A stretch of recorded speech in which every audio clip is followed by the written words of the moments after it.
Hello, good morning po sa inyong lahat, mga guys, mga viewers namin dyan. So, ang video namin for this morning ay mga kulay po. Translation po ng Tagalog into Magindanaon translation of the colors. Ano po sa Magindanaon? Ang rosas.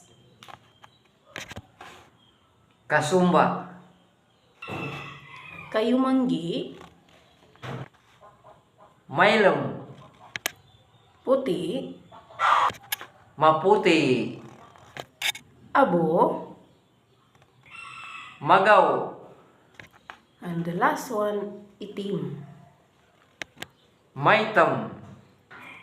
That's all for this morning, guys. Thank you for watching. Keep on sharing and comment. Sa mga viewers namin dyan, salamat po sa panunod ng mga aming mga videos. Salamat po, guys.